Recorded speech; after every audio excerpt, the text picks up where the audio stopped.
morning, hello and happy holidays. So today we're going to be working on another beautiful light jar. If you watched my video in the summertime, you know that we did one of a sunflower. And this time around we're going to be doing a holiday theme. What you need, in addition to your paints and your brushes, is a nice clean jar. This one here used to have salsa inside. If you soak your jar for overnight or a few hours in nice warm soapy water, that label will basically disintegrate and it should peel right off. You may have to rub onto the surface to get some of the extra glue off. And once that's done, it's ready to go. The other thing you'll need to light your jar is some lights, and the dollar store has all kinds of different lights available. These green ones I got in years past. They're an older style. They certainly work. And then this one here has the wire on it. It's a newer style. They're fairly inexpensive. The other thing I like to use inside the jar is something shiny to help reflect the light. You can use these glass beads, you can use marbles, you can use shiny pennies, anything that you've got around the house that you can set into the bottom of the jar. It will also weigh the jar down, which is the second purpose of it, and it will reflect the light inside the jar. Next thing I like to do is I take a look for a picture on the internet of the flower that I want to do today. And today we're doing some poinsettias. So I've looked and I found a fairly basic picture. You don't want anything too complicated. You want to be able to zoom in and out so you can see the leaves. And I have that beside me as a reference. So let's get started. I'm going to take one of my wider brushes because I want to make fairly large flowers. So for me to start off with a teeny tiny brush like this, it's just going to make my life so much more difficult. So if you're making large flowers, start off with a nice big brush like this. Pretty basic. Just going to grab some red paint for now on the top of my brush. And I'm going to start drawing in my petal. The tricky thing when you're working with paint on glass is very different than if you're working on a surface that grabs the paint. Because the paint on the glass, it actually slides across the surface. So you don't want to use too much pressure, otherwise the paint's not going to stick onto your glass. So just making a basic petal, putting a little point at the end. Do another one over here, and these are the larger petals that are on the outside. Poinsettias are a little bit different. They kind of have a layering of petals inside and outside.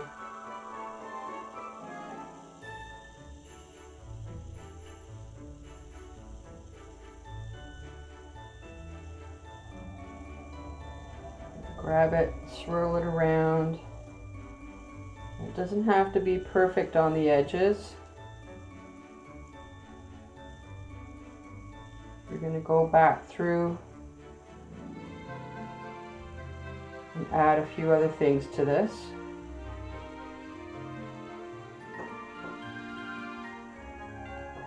Just kind of swirl it around so you're holding it with one hand, your jar,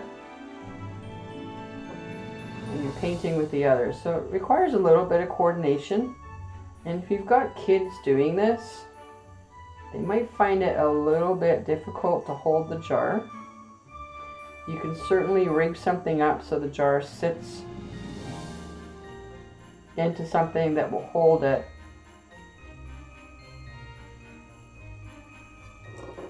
And they can try that.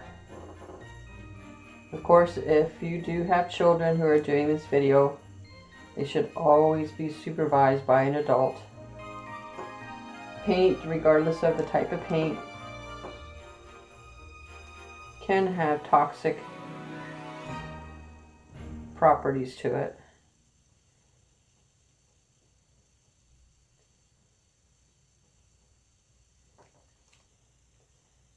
I'm going to move around. Do this one over here. It's fairly large.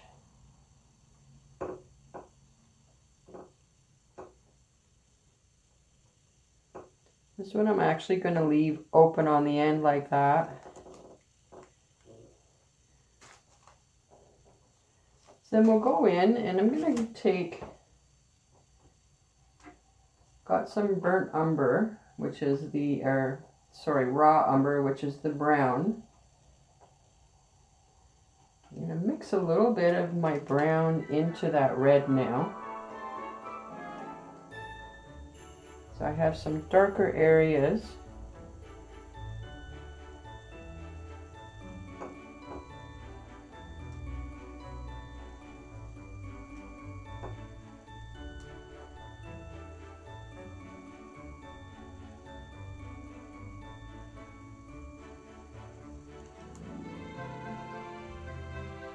And I'm just very lightly, very carefully touching the paint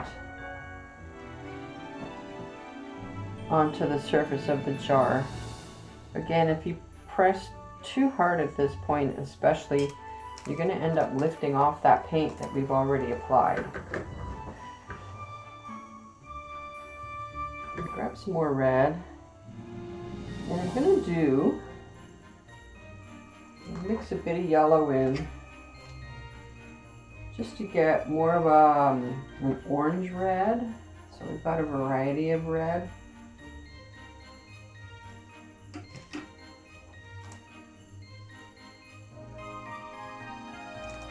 I'm going to put another set of petals over here.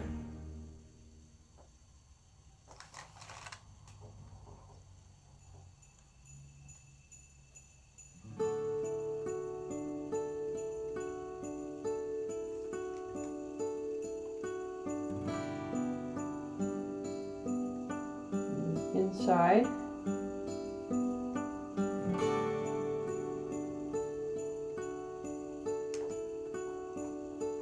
If you look carefully at a poinsettia, it does have a layer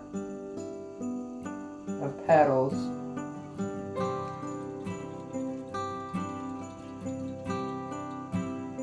They get smaller as they get to the center.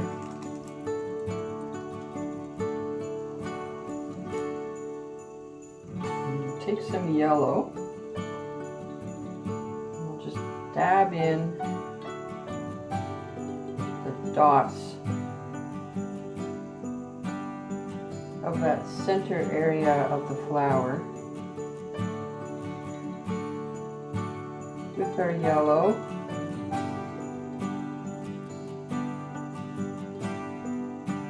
And I'm going to add a bit of white to that as well.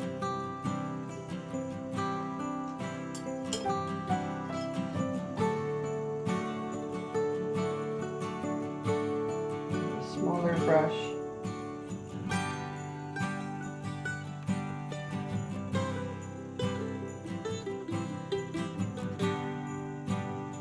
Add some white in here.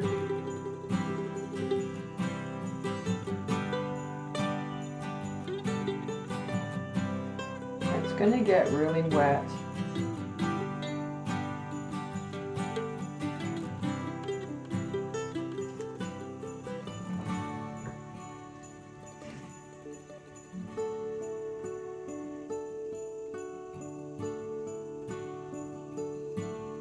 Take your time.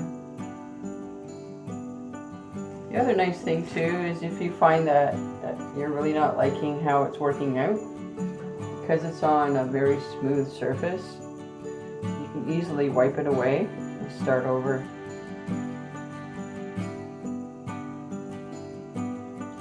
I always prefer to challenge myself rather than starting over, to work with what I have.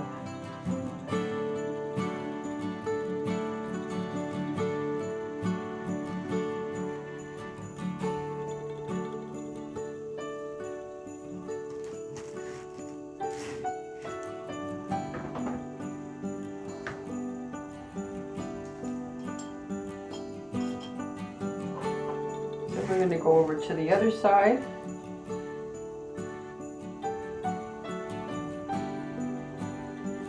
We'll work over here. We'll put another petal in, or another flower on this side.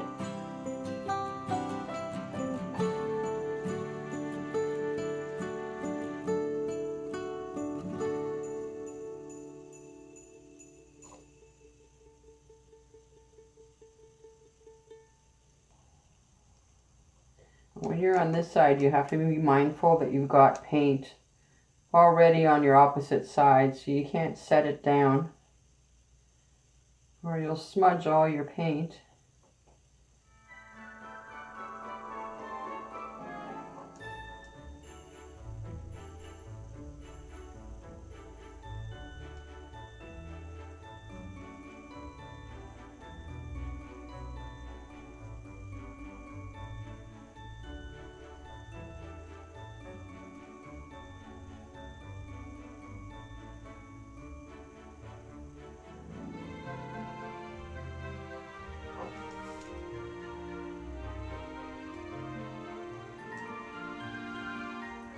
And as you see, as I'm going around adding the petals in, I'm not worried about making each one absolutely identical and perfect. Because if you ever really look carefully at a flower, each petal, while it has a general shape, does have a unique shape of its own. Nature is more asymmetrical than it is symmetrical. It requires a balance.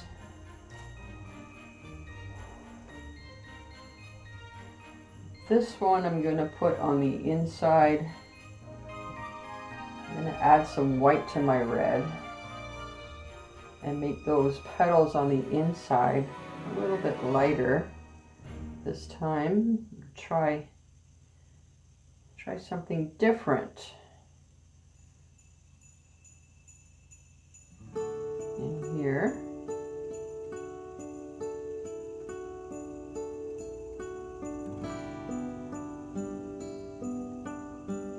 There we go.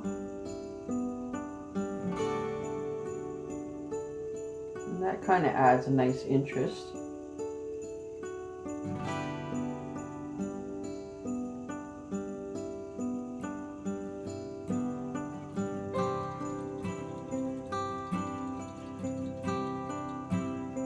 Some of that white to add a little highlights to some of the edges.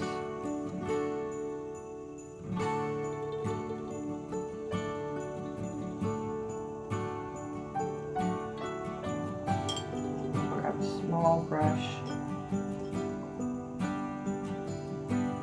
Some darker areas in here.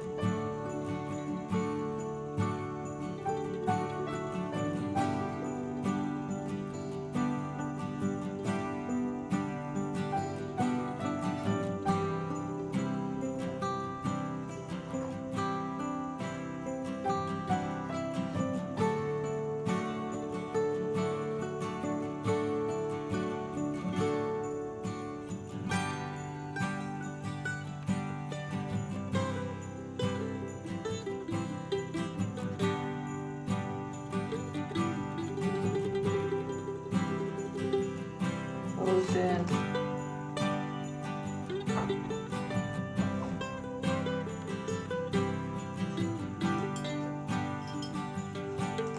Get our other brush for doing the center. Pick up some of the yellow again, dot that in.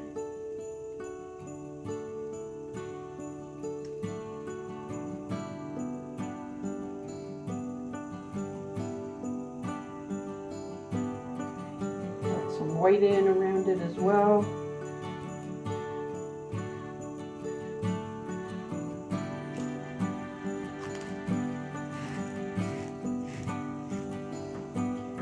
There you go. Got a beautiful little poinsettia jar. Let's put, I'm going to put white. I think the white or the clear colored glass will look nice in here. And of course, if you're doing oil paint, this paint here is actually going to take probably a good week, maybe more, to dry. So even though I'm adding all these things right now as a demonstration, you probably don't want to do this until the jar is dry. You don't really want to fill it. It's just basically in the bottom, about 1/5 of the jar. And then I'm going to grab my lights.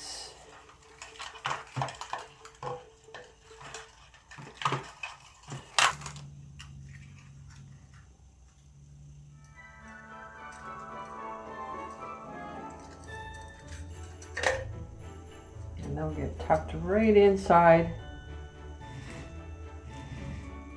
And there you are.